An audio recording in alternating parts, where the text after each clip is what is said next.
네, 오늘 읽은 본문을 중심으로 너는 내 것이라 라는 제목으로 함께 말씀을 나누겠습니다. 우리 사람들의 성향은 각기 다릅니다. 우리 교회 성도님들의 성향도 다 다를 겁니다. 제가 지금까지 사역하면서 느낀 거는요, 사람들이 성향이 다 다르기 때문에 자기 표현하는 것도 다양합니다. 보통 보면 좀 성격이 외향적인 사람들, 그런 사람들을 보면 자기 표현을 좀 잘해요. 그런데 내성적인 사람들을 보면 자기 표현을 잘 못합니다.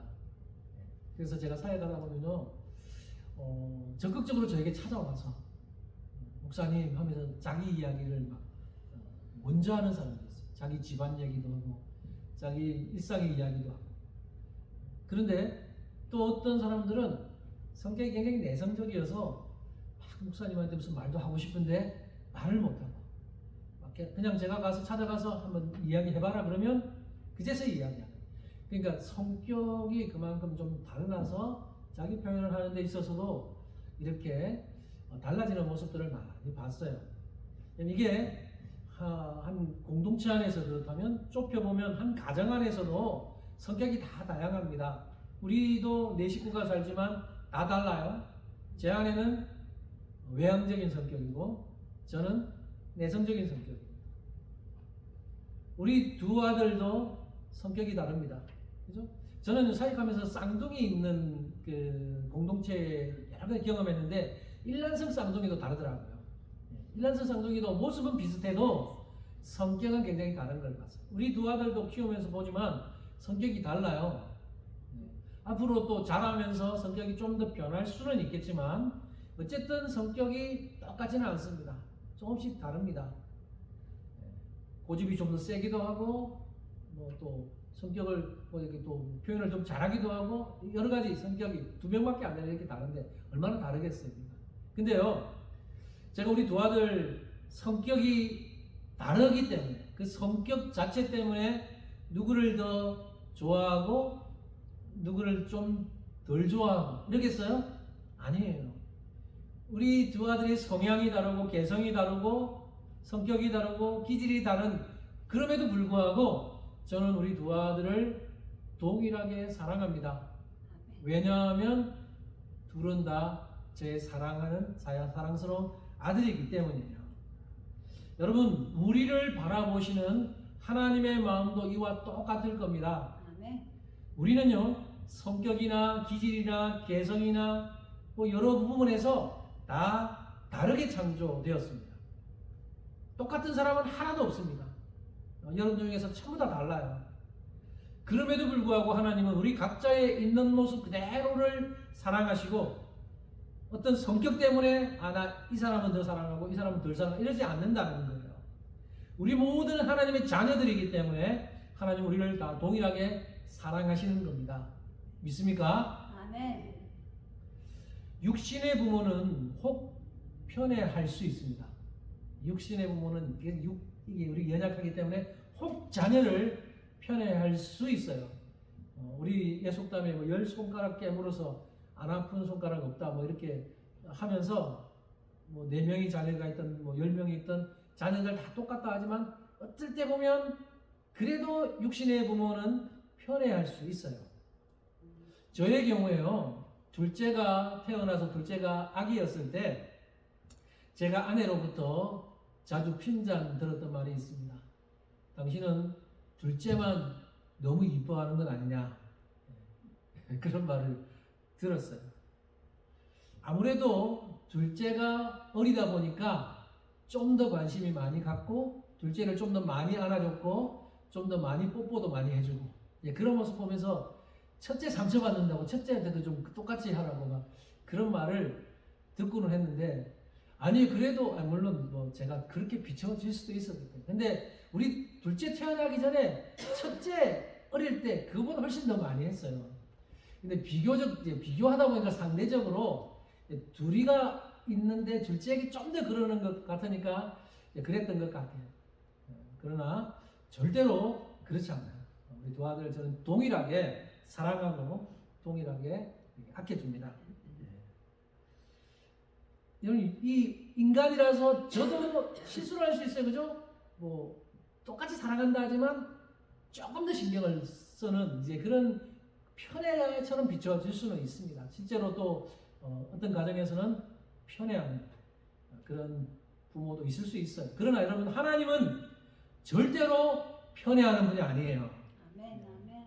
우리 생각에는요, 이렇게 생각을 하는 분들이 있을 수 있습니다. 아, 보니까 저 집사님은 너무 많은 것을 받은 것 같고 하나님이 저 집사님에게, 저 권사님에게는 많은 축복을 주신 것 같은데 나에게는 아무것도 주신 것 없는 것 같다. 이러면서 은근히 하나님을 향해서 하나님은 편애하시는 분, 하나님은 불공평한 분, 이렇게 생각하면서 불평하는 성도들이 주변에 혹 있습니다. 그러나 여러분, 그건 우리의 가치 기준으로 판단했기 때문이지 하나님은 절대로 편애하는 분이 아니에요. 그걸 아셔야 돼요. 하나님을 편애한다고 생각하시면 안 돼요. 하나님 우리를 다 동일하게 사랑하시는 분입니다. 우리가 어릴 때, 이제 학생 때 수학을 배우면서는 수학 다 배우셨었고 연세 많으신 분은 다 까먹으셨을 텐데 이 수학 배우면서 수화, 산수, 뭐 수학 배우잖아요. 그때 뭘 배웠냐면, 제가 기억나는 뭘 배웠냐면 무한대라는 수를 배웠어요.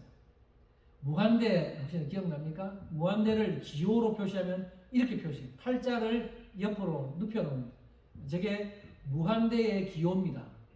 기억나실지 모르겠어요. 난 저거 처음 본다. 그럼 어쩔 수 없고요. 이게 무한대의 기호예요. 근데 우리는요, 이 무한대가 어느 수준인지를 잘 느끼지 못합니다. 왜냐하면 무한대를 우리가 삶 속에서 실제로 경험하기가 어렵기 때문에, 경험할 수가 없기 때문이에요. 여러분, 숫자 1에 비하면 100이 더 큰 수 맞죠? 그죠? 그리고 1억이라고 하는 숫자는 더 큰 숫자입니다. 그죠? 돈으로 계산하면 좀 더 이해가 쉬워요. 1원보다 100원이 좀 더 큰 액수고, 만원, 1000만원은 더 큰 액수죠. 1억, 누가 우리한테, 나 당신한테 1억 줄게 그러면 욱 하면서 깜짝 놀라서 놀랄 겁니다. 왜냐하면 억이라고 하는 거는 1억, 뭐 1억 불, 뭐 이런, 여러분 1억 불 만져보셨어요? 1억 달러? 그러면 막 계산해야 될 거예요. 그래도 조금 1억 달러 하면 조금은 계산이 나올 수 있어요. 왜냐하면 현실 속에서 그렇게 지고 있는 사람이 있을 수 있으니까. 근데 여러분, 혹시나 일경 들어봤어요? 일경. 1해, 이게 숫자 중에 하나인데, 일경은요 10의 16성이에요. 동그라미가 16개 붙습니다. 1, 10, 100, 1000만, 10만, 100만, 1000만, 1억, 10억, 100억, 1000억, 조, 10조, 100조, 1000조, 1경 가는 거예요. 근데 1경 하면은 우리가 감이 잘 안 와요. 왜냐하면 1경이라는 숫자를 거의 본 적도 없고, 1해, 1해는 거기다가 동그라미 4개 더 붙어요. 10의 20승이에요. 1해는 여러분 압니까? 이런 숫자가 있다는 것 잘 모르시죠? 제가 숫자 개념을 보니까 많아요. 이거보다 더 많은 게 있어요. 근데 1경, 1해 해도 우리에게 감이 잘 안 오는데, 그냥 무한대 그러면 아예 감이 안 오는 거예요. 무한대가 동그라미가 뭐 저기 20개만 붙어도 뭐 도대체 세기도 힘든데, 동그라미가 20개가 아니죠. 동그라미가 뭐 수천 개, 수만 개, 수억 개, 아니 그보다 영원하게 붙는 게 무한대잖아요. 근데 무한대는 우리가 삶 속에서 느낄 수 없는 숫자이기 때문에 감이 잘 안 오는 거예요. 감동도 잘 느껴지지 않아요. 여러분, 우리가 사는 횟수로 해볼까요? 여러분 몇 년 살고 싶으세요? 몇 세 때까지 살고 싶으세요? 네. 요즘 100세 시대라 그러는데 100세까지 사실 분들이 요즘에는 나옵니다. 실제로 요즘에 한 90세 이상 사는 것도 쉽게 나와요.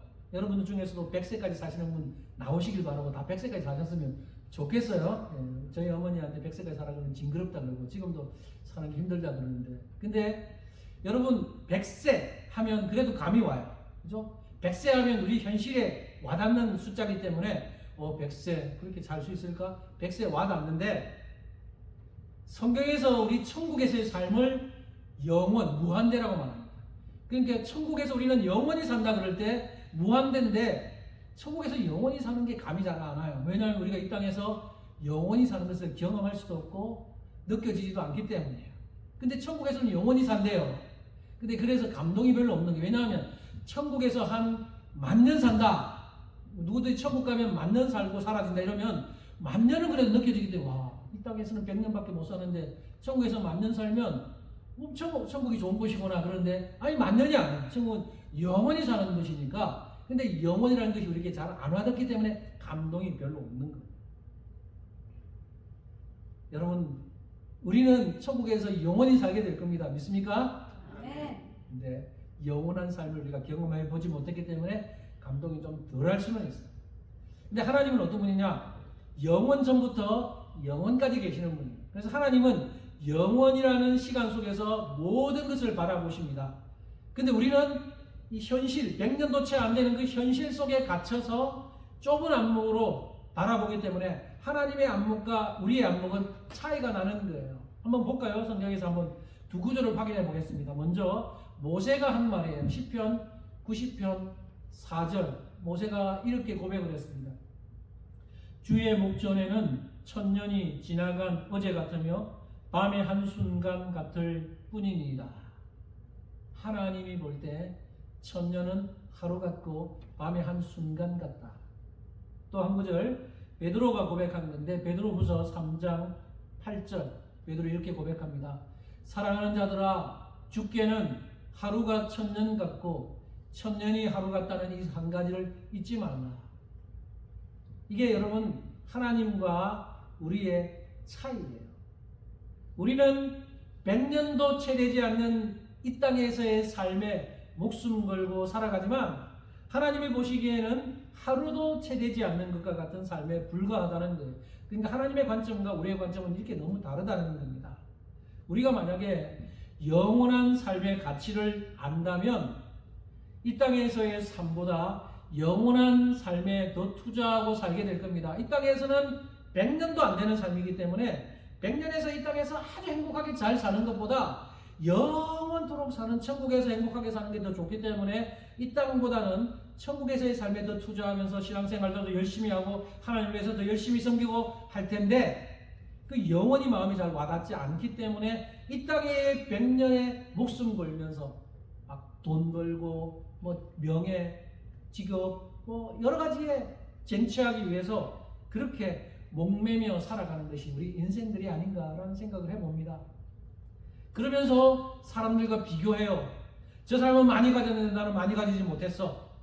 그렇게 생각하면서 하나님은 불공평하신 분이야, 하나님은 편애하시는 분이야, 이렇게 스스로 판단해버리면서 하나님을 향해서 그렇게 불공평하고 편애하시는 분으로 이렇게 생각해버린다는 거예요. 여러분, 저는요, 여러분들이 영적인 눈을 좀 뜨서 좀 멀리 바라보셨으면 좋겠어요. 우리가 하나님처럼 영원의 그런 관점으로 바라보기에는 좀 쉽지 않지만 그래도 영원한 게 어떤 것인지 좀 한번 상상해 보시면서 좀 더 멀리서 영적인 눈을 들어서 한번 좀 바라보셨으면 좋겠습니다. 하나님은 우리의 필요와 상황을 너무나 잘 아시는 분이기 때문에 우리의 상황에 따라서 주시는 분이에요.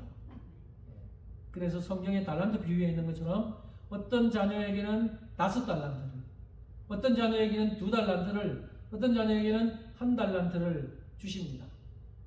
그래서 그 달란트를 감당할 만큼 주시는 거죠. 그래서 그 대신 하나님 공평해요. 5달란트를 맡긴 사람에게는 더 많은 것을 요구하신다고 했어요. 그만큼 재능이 또 있고 능력이 되는 사람에게는 또 그렇게 맡겨놓고, 그러나 그게 하나님의 불공평이 아니에요. 하나님은 딱 맡겨주시는 거예요, 우리에게. 그죠? 어떤 사람에게는 피아노 잘 칠 수 있고, 어떤 사람은 운동 잘하게 하시고, 어떤 사람은 머리 좋게 하시고. 이게 우리가 생각할 때 머리 좋은 게 제일 좋겠다, 이게 제일 좋은 게 없어요. 각자에게 좋은 걸 주신 거예요. 그러니까 하나님이 우리에게 다양하게 주셨어요. 그 다양하게 주신 것을 가지고 우리는 잘 사용하면 됩니다. 하나님의 영광을 위해서 사용하면 되는 거예요. 저는 여러분들이 하나님을 향해서 왜 저 사람에게는 5달란트 주시고 나에게는 1달란트밖에 안 주셨어요? 그게 달란트 비유잖아요. 그게 불평해서 1달란트를 가지고 땅에 묻어 놓잖아요. 그게 나중에 주인에게 책망받잖아요. 하나님은요, 1달란트를 받든 5달란트를 받든 그걸 가지고 하나님의 영광을 위해 사용하면 하나님 똑같이 칭찬하시고 똑같이 복을 주시는 거예요. 여러분 그 차이가 우리에겐 커 보일지 모르지만 하나님이 보시기에는 먼지 정도의 차이밖에 안 돼요. 그러니까 하나님은 불공평함이라고 하지 마시고 여러분에게 맡기신 것으로 감사하면서 잘 사용하면 하나님이 기뻐하신다는 사실을 기억하셨으면 좋겠어요. 이 땅에 살면서 불쌍한 사람이 어떤 사람이냐 하면 영원한 삶의 가치를 모르는 사람.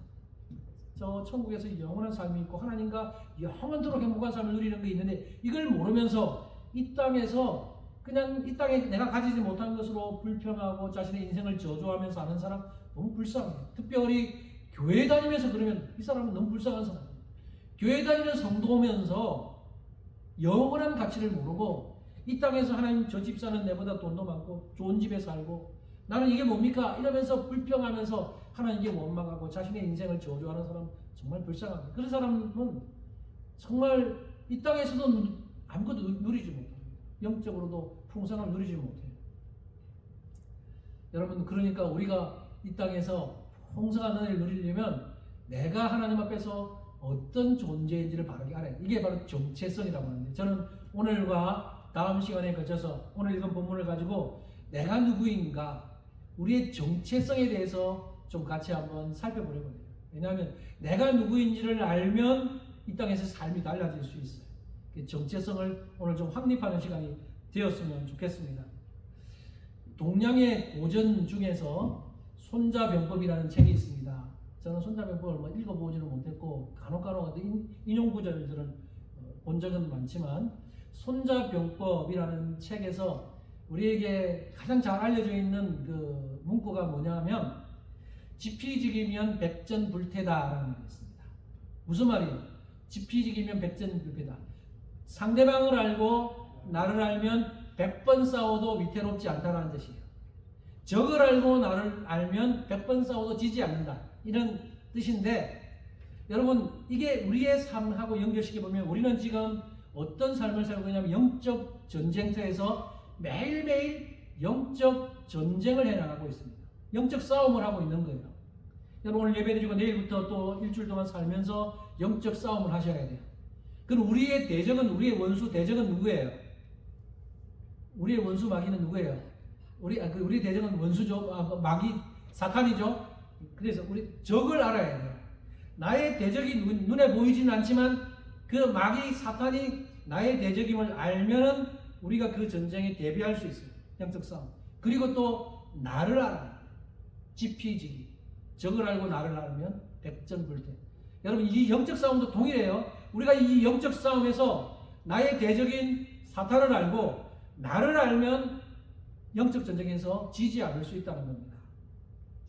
이 싸움에서 무엇보다 나를 아는 것이 중요해요. 그래서 여러분 오늘 우리가 함께 살펴보러 가면 나의 정체성, 나는 도대체 누구인가 이걸 바르게 알아야 우리가 영적 전쟁에서 실패하지 않을 수 있습니다.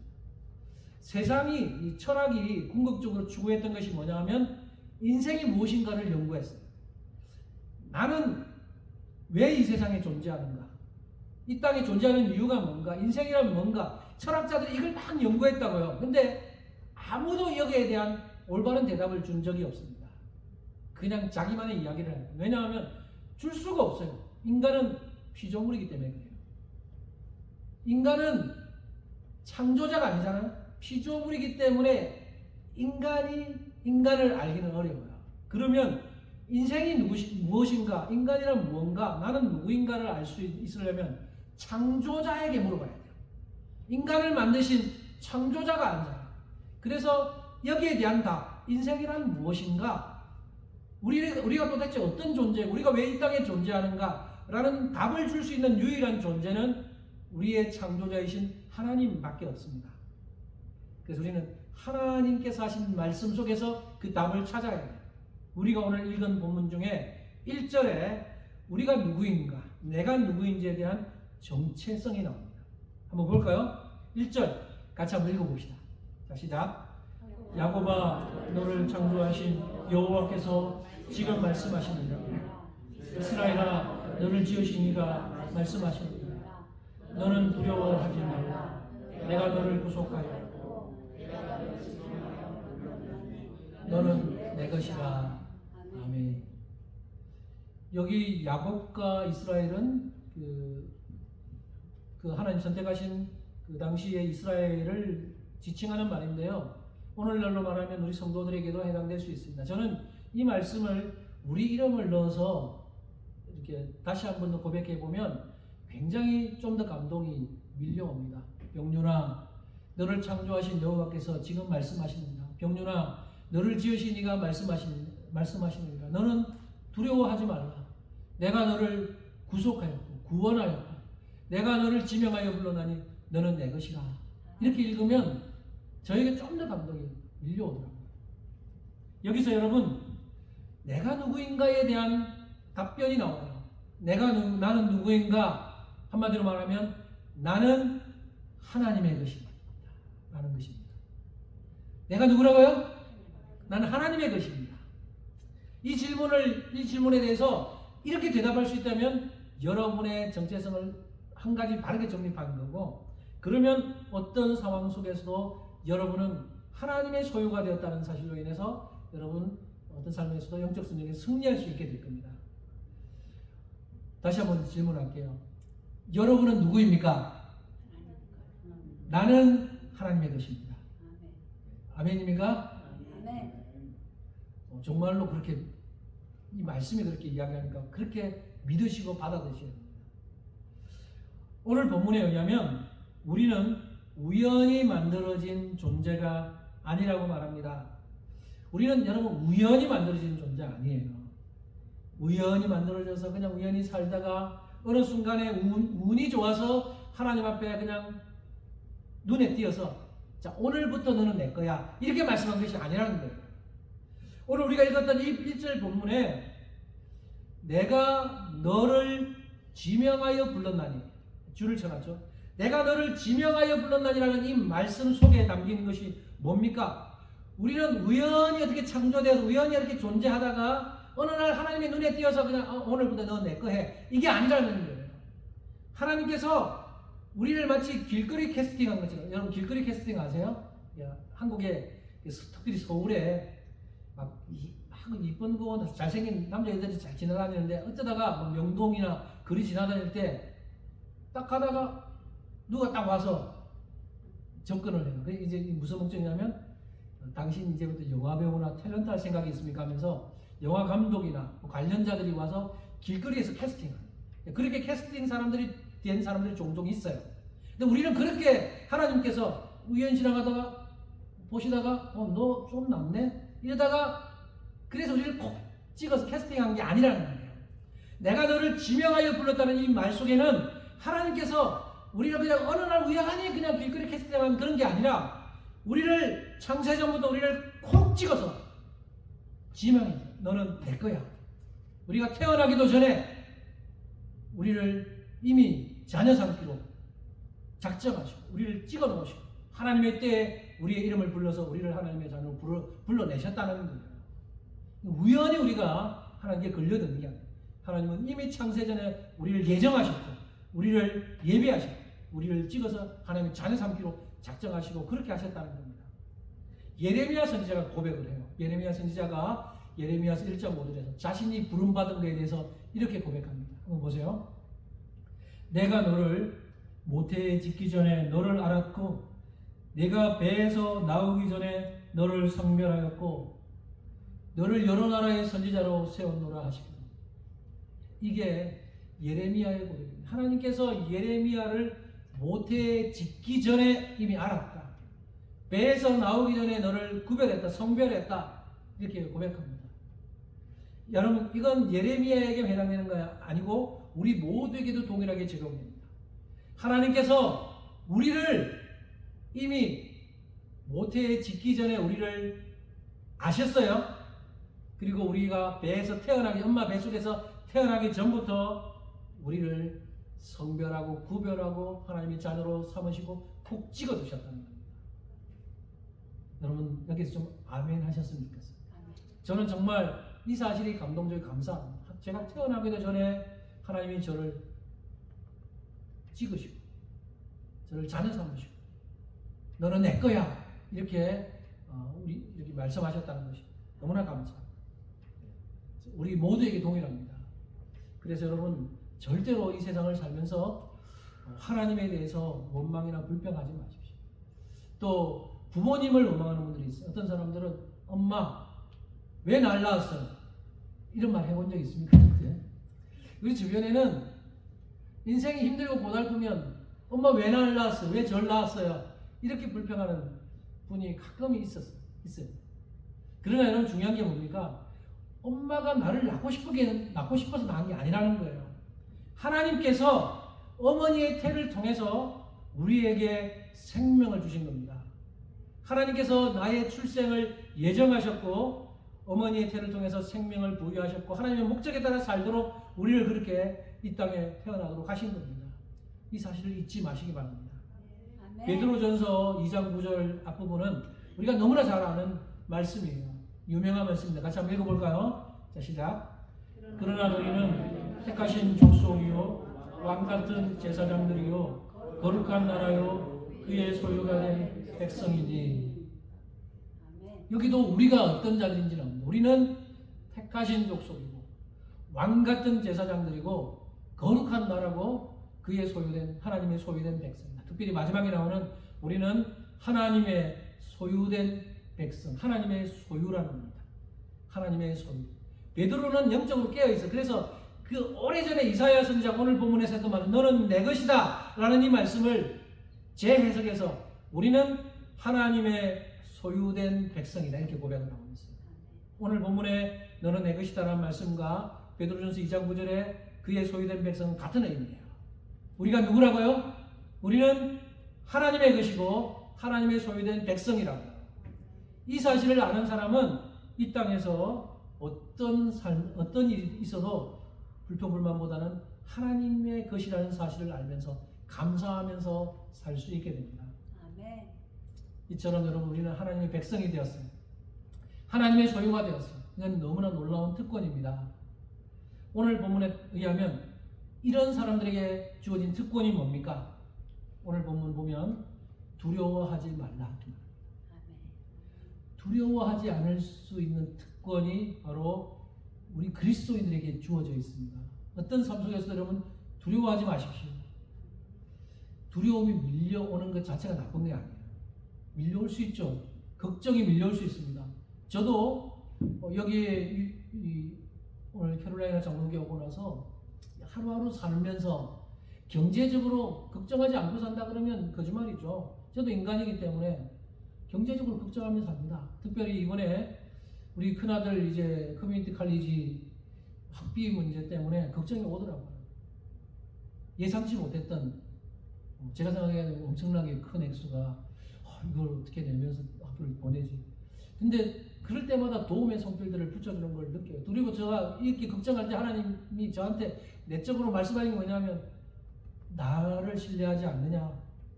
기도할 수 있는데 그리고 그러면서 하나님께 무릎 꿇게 되고 하나님 그리 살아계시지.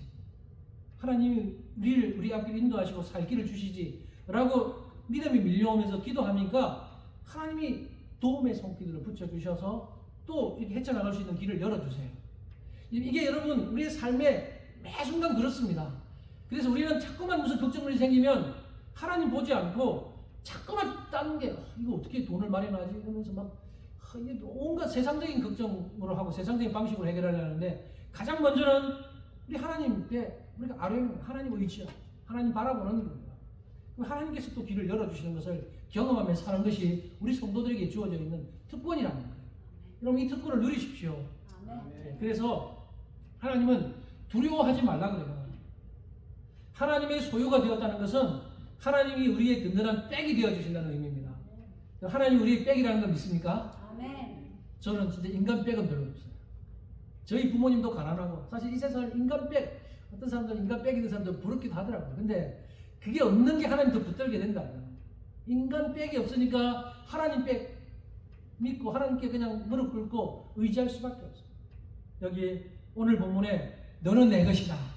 또 베드로가 고백한 우리는 하나님의 소유된 백성이다 라는 말에는 하나님이 우리의 백이 되신다. 든든한 백이 되신다.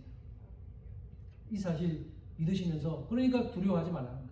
내가 너의 백이 되어줄 테니까 너 두려워하지 마. 하나님 우리에게 그렇게 말씀하시는 거예요. 그러면 하나님이 어느 정도로 우리를 책임지시고 우리의 백이 되어주시고 우리를 어떻게 보호하시고 우리를 지켜주실까요? 오늘 본문 2절에 우리를 어떻게 지키실지에 대해서 말씀합니다. 2절 같이 한번 읽어볼까요? 시작. 내가 물 가운데로 지날 때에 내가 너와 함께 할 것이다. 강을 건널 때에 물이 너를 침몰하지 못할 것이며 내가 물 가운데로 지날 때에 타지도 아니할 것이며 불꽃이 너를 사르지도 못하리니. 아멘. 여러분 너무 놀랍지 않습니까? 이게 가능해? 이건 그냥 상징적인 말이겠지. 이게 어떻게 가능해? 라고 말할지 모르지만 여러분 이스라엘 백성들이요 실제로 이 말씀을 경험했어요. 하나님은 이스라엘이 물 가운데로 지날 때에 침몰치 못하게 강을 건널 때에도 침몰치 못하도록 지켜주시고 보호하시는 것을 과거에 이스라엘이 출애굽하면서 그들은 경험했습니다. 모세 시대에 하나님께서 출애굽시키고 나서 앞에 홍해가 막혀 있어요. 뒤에는 애국 군사들이 쫓아옵니다. 이제 다 죽게 생겼어요. 근데 하나님도 어떻게 하십니까? 모세가 홍해를 딱 가르니까 홍해가 쫙 갈라지잖아요. 그 길을 건넙니다. 물이 침몰치 못해요. 그 다음에 여호수아 시대에 이 약속의 땅인 가나안 땅에 들어가려면 요단강을 건너야 돼요. 요단강을 건너야 되는 요단강이 막 흘러 넘치는 시기입니다. 근데 요단강을 건너야 되는데 어떻게 합니까? 이번에는 제사장이 앞장서서 한 걸음 딱 내디디면 조금 벌어지고 또 한 걸음 내디디면 조금 벌어지고 그래서 그 흘러 넘치는 그 요단 강물에 물에 담그면 조금씩 열려져서 결국에는 요단 강물이 딱 벌어져서 요단강을 건너는 사건이 나오잖아요. 여호수아서.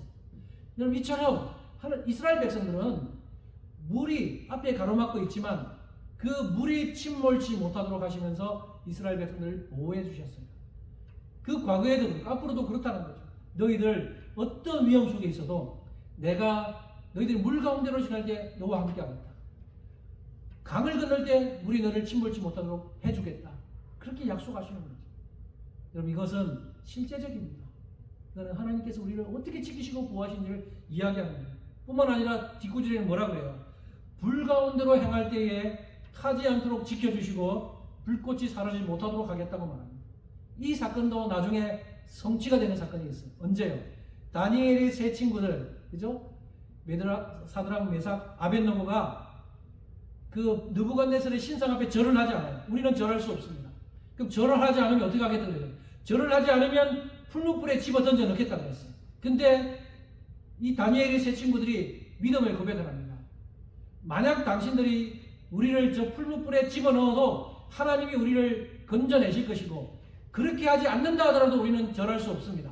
우상 숭배할 수 없습니다. 그렇게 하잖아요. 그래서 절을 하지 않아요. 그래서 결국에 이 다니엘의 세 친구를 풀무불 속에 집어넣는데 평소보다 7배 뜨겁게 해서 불을 막 뜨겁게 지핍니다. 그래서 불 속에 던져 넣었어요. 근데 어떻게 됐어요? 우리가 다니엘서를 통해서 읽는 것처럼 그 다니엘의 세 친구의 머리카락 하나 타지 않고 그 불 속에서 타지 않고 건짐을 받는. 그래서 멀리서 바라보니까 느부갓네살이 불 속에 집어넣었는데도 안 죽는 거예요. 안 죽고 있고 그래서 다시 건져내라 그랬어요. 건져냈는데 얼마나 그 불이 뜨거운지 건져내러 간 사람이 불 근처에 갔을 때 이 건져내러 간 사람이 타서 죽는 그런 일들이 이 다니엘서에 기록되어 있는 것을 우리가 읽지 않습니다. 여러분 이처럼 하나님은 이 말씀을 통해서 불 가운데 지날 때에도 타지도 않고 불꽃이 사르지도 못하도록 하는 그런 은혜를 누구에게 너는 내 거야 라고 콕 찍어서 하나님의 자녀 삼으신 우리 자녀들에게 우리 성도들에게 주시는 특권이다. 아멘. 그래서 하나님께서 우리에게 두려워하지 말라 말씀하십니다. 우리도 여러분 신앙생활하면서 두려운 일이 있을 수 있어요. 엄청난 환난을 만날 수도 있습니다. 이해할 수 없는 시험과 고통 당할 수도 있습니다. 그럴 때 여러분 이 말씀 붙드십시오. 그래서 우리의 삶 속에 늘 함께 하시면서 우리를 지키고 보호하시는 그 하나님을 의지하시고 그것을 실제로 경험하며 사는 우리 모두가 되기를 바랍니다. 하나님이 왜 그렇게 하십니까? 왜 우리를 그렇게 지켜주십니까? 3절 봅시다. 3절 앞부분에 그 이유가 나옵니다. 대저 나는 여호와 내 하나님이요 이스라엘의 거룩한 이요 내 구원자입니다. 왜 우리를 그렇게 지켜주시느냐? 하나님은 바로 우리의 하나님이시고 우리의 구원자이시기 때문입니다. 믿습니까? 아멘. 그래서 우리를 늘 지키시고 보호하시는 것입니다. 이사야 41장에도 우리가 너무나 좋아하고 힘이 되고 위로가 되는 이사야 41장 10절 말씀이 있습니다. 비슷한 말씀입니다. 같이 한번 읽어봅시다. 시작. 두려워 말라. 내가 너와 함께하리라. 놀라지 말라. 나는 내 하나님이 됨이니라. 내가 너를 굳세게 하리라. 참으로 너를 도와주리라. 참으로 나의 의로운 오른손으로 너를 붙들리라. 아멘. 아멘. 여기서 하나님은 두려워하지 말라, 놀라지 말라 했습니다. 왜 그래요? 내가 너와 함께 할 것이기 때문이고 나는 내 하나님이기 때문이다. 이렇게 말씀합니다. 여러분 이 말씀을 여러분 가능하다면 좀 외우셔도 됩니다. 그래서 힘들고 어려운 상황에 만났을 때, 또 두려운 일이 앞에 가로막고 있을 때 이 말씀을 끄집어내셔서 하나님이 나와 함께 하십니다. 하나님은 나의 하나님이다. 이 사실로 인해서 정말 하나님 앞에서 위로받고 은혜를 누리시고 그래서 두려워하지 않는 그런 우리 모든 성도님들 되기를 바랍니다. 이제 말씀을 정리하겠습니다. 여러분, 제가 좋아하는 찬양 중에 하나님은 너를 지키시는 자라는 찬양이 있는데 사실 오늘 우리가 예배 전에 이 찬양 불렀는데 오늘 찬양팀과 저의 마음이 좀 일치된 것 같아요. 이 찬양을 미리 제가 준비해놨고 부르려고 그랬는데 이 찬양을 딱 준비했더라고요. 그래서 오늘 뭔가 좀 통했구나 라는 생각이 들었어요. 방금 우리가 불렀잖아요. 하나님은 너를 지키시는 자. 이 가사가 어디에 있는 가사냐면 시편 121편에 있는 가사를 그대로 붙인 거예요. 여기 보면 하나님은 너를 지킨다. 시편 121편 되게 짧아요. 8절밖에 없는 거니까 한번 읽어보세요. 나중에 거기에 보면 지키신다라는 말이 6번 나옵니다. 얼마나 우리를 지키시는지를 강조하기 위해서 하나님은 우리를 지키신다. 너를 지키신다. 낮의 해와 밤의 달로 너를 해치 못한다. 환난을 면케하신다. 너의 출입을 지키신다. 오고 가는 길을 지키겠다. 이렇게 이야기하는 거예요. 여러분, 이 하나님 지키심을 정말 날마다 경험하면서 사셨으면 좋겠어요. 아멘. 아멘. 하나님은요, 졸지도 않고 주무시지도 않습니다. 그러니까 밤에도 어느 순간에도 우리를 지키십니다. 사람은 졸고 잠자기 때문에 그 순간 지킬 수 없을지 모르지만 하나님은 졸지도 않고 주무시지도 않기 때문에 매 순간 우리를 지켜주시는 분이심을 믿으시기 바랍니다. 아멘. 오늘 읽은 본문 너는 내 것이다. 내가 물 가운데로 지날 때에 뜨고 불꽃 가운데서 타지도 않게 해주실 것이다. 이 구절을 가지고 찬양을 만드는 곡들이 몇 개 있는데요. 그 중에서 가장 유명하게 알려져 있는 것이 박종호 씨라고 아십니까? 박종호 씨가 부른, 얼마 전에 보니까 여기 한인 콜롬비아 연합 한인 장로교에 박종호 씨가 오셔서 찬양했더라고요. 한 몇 주 전에, 2주 전인가? 저도 박종호 씨를 너무 좋아하는데 박종호 씨가 부른 곡 중에 이 찬양이 있어요. 그래서 그 찬양도 제가 참 좋아합니다. 거기에 보면 가사가 두려워 말라. 내가 너를 구속하였고 너를 지명하여 불렀나니 너는 내 것이다. 이 가사, 오늘 본문의 가사를 그대로 붙였어요. 그 다음에 이렇게 고백합니다. 내가 물 가운데로 지날 때 내가 함께 하리라. 내가 불 가운데로 행할 때 너를 보호하리니 두려워 말라. 계속 이 찬양을 제가 많이 불렀어요. 두려워 말라. 이 찬양 부르면 힘이 납니다. 여러분, 찬양도 우리에게 힘을 주는 건데 특별히 이 성경에 있는 구절을 그대로 붙여서 찬양으로 만든 것은 우리에게 큰 힘이 됩니다. 그러니까 여러분 혹시나 두려운 일이 있을 때 이런 찬양을 통해서 위로받고 힘을 내셨으면 좋겠어요. 아멘. 그래서 우리가 어떤 일이 있어도 오늘 우리의 정체성을 잊지 마시고 마지막으로 정리하면서 마치겠습니다. 나는 누구인가? 우리의 정체성에서 우리가 한 가지 배웠어요. 나는 누구라고요? 나는 하나님의 것입니다. 신약적으로 표현하면 나는 하나님의 소유된 백성입니다. 이 사실을 기억하면서 늘 하나님의 것이기 때문에 하나님이 나를 책임지시고 나를 지키시고 나를 보호하시고 나의 든든한 백이 되셔서 이끄실 것이다. 이 믿음 잃지 마시고 날마다 영적 전쟁에서 승리하며 살아가는 모든 성도님들 되시기를 주님의 이름으로 축복합니다. 아멘. 기도하겠습니다.